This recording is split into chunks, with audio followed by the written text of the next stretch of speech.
Meu amigo e minha amiga, que a luz do Espírito Santo, o amor de Deus permaneça no nosso coração. E é claro que nós não vamos fazer a leitura dos 40 capítulos do livro da vida, mas simplesmente colocamos em evidência, destacamos aqueles capítulos que nos parece mais necessário, mais importante para uma introdução, uma iniciação à vida de oração. Depois, você vai fazendo a leitura, não esqueça o esquema que eu apresentei no início para realizar esta leitura orante teresiana. Nós estávamos falando na aula anterior como Teresa de Ávila, ela insiste nesta determinada determinação para poder começar o caminho da oração. Mas no capítulo 11, no parágrafo 6, 7, 8 e 9 e seguinte, ela nos dá uma ideia muito bonita da oração. Eu não resisto à tentação de ler e meditar com você, para que você possa entender, através das comparações que Teresa faz, da beleza deste caminho oracional. Ao final, Deus é nosso amigo e nós devemos tornar-nos amigos deles. É próprio no livro da vida, no parágrafo 5 do capítulo 8, aonde Teresa dá aquela famosa definição oracional. Para mim, a oração mental não é outra coisa a não ser o íntimo diálogo de amor, estando muitas vezes a só com aquele que sabemos que nos ama. Claro que nós não podemos rezar, isto é, não podemos dialogar, conversar com Deus, se nós não acreditamos no amor de Deus. Quem de nós não tem a experiência como é difícil falar com alguém quando não tem entre as duas pessoas que tenta instaurar um diálogo, não tem uma sintonia, uma empatia, um amor profundo. Aí Teresa, nesse parágrafo 6, diz: terei de recorrer a alguma comparação, embora por ser mulher preferisse evitá-las e escrever simplesmente o que me manda.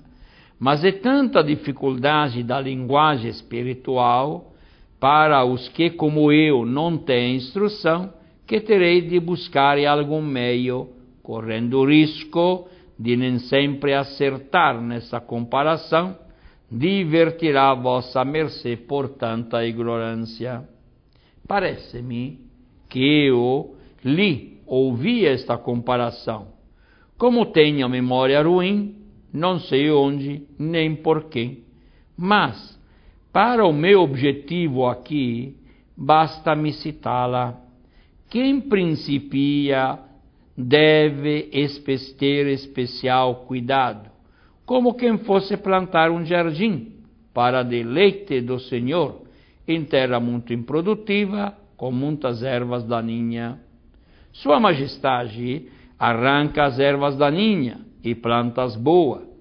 Façamos de conta que isso já aconteceu quando uma alma se decide dedicar-se à oração e começa a se exercitar nela.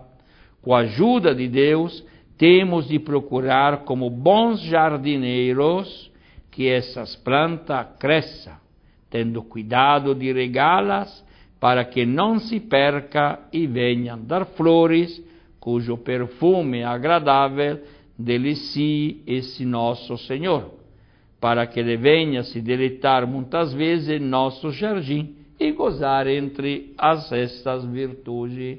Veja como Teresa é criativa, não é? E como que ela apresenta a nossa alma como esse grande jardim onde nós plantamos as flores e devemos plantar as virtudes. Porém, tem também erva daninha. E nós, como bons jardineiros, devemos arrancar esta erva daninha. Agora, no parágrafo 7, é aquilo que nos interessa bastante. Teresa fala das várias maneiras de regar o jardim. A água, para Teresa, é a oração. A água é indispensável para o jardim, Onde não houver água, há deserto. Portanto, não podem crescer as flores, não podem amadurecer, não podem ter fruto. Vejamos agora a maneira de regar, para sabermos o que fazer e o quanto isso nos há de custar. Verificar se o lucro é maior do que o esforço e o tempo que o trabalho levará. Parece-me que é possível regar de 4 maneiras. Nós depois não vamos entrar em todo aprofundamento esta vez, quem sabe num próximo curso nós possamos até aprofundizar isto. Como que se rega um jardim? Primeiro, tirando a água de um poço, o que nos parece grande trabalho. Segundo, tirar a água com a nora e alcatruzes, movidos por um torno. Assim o fiz algumas vezes, dá menos trabalho que a outra e produz mais água. Terceiro, trazer o rio ou o arroio, rega-se muito melhor. A terra fica bem molhada. Não é preciso regar com tanta frequência. E o jardineiro faz menos esforço. Quarta maneira, contar com as chuvas frequentes.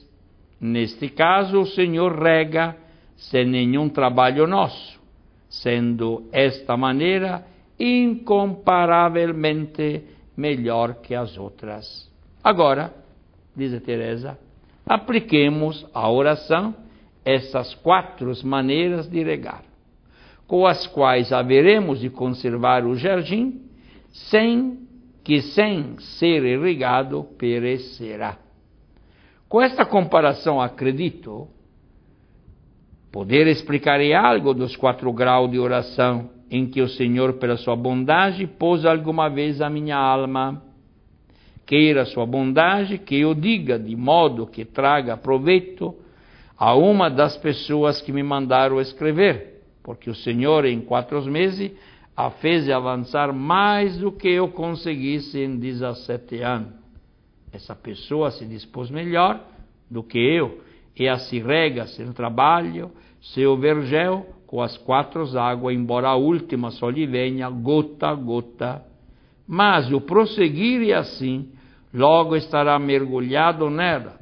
Com a ajuda do Senhor, eu gostaria que ria-se lhe parecer disparatada a minha forma de dizer. Bom, veja, vamos tentar compreender esta linguagem teresiana para aplicá-la depois à nossa vida. A primeira maneira é o esforço que nós necessitamos fazer para a nossa oração. Mas este esforço não pode ser o esforço somente humano. Portanto, a oração é uma grande graça de Deus. Com o nosso esforço, nós podemos cumprir o nosso dever de rezar, mas não ter aquela experiência profunda de Deus na nossa alma. Por isso, Teresa diz que nós podemos chegar até um certo momento sozinho no nosso esforço oracional. Isso é muito importante.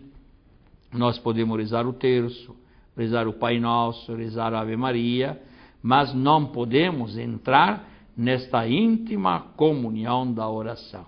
Então a oração, gostaria que ficasse claro, para nós é uma grande graça de Deus.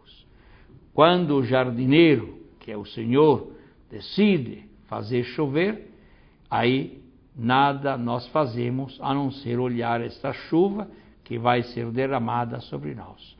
Isto se pode traduzir em deixar-se amar por Deus.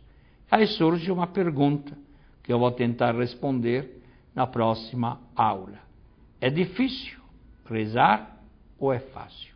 Meu amigo e minha amiga, entreguemo-nos nas mãos do nosso bom Deus.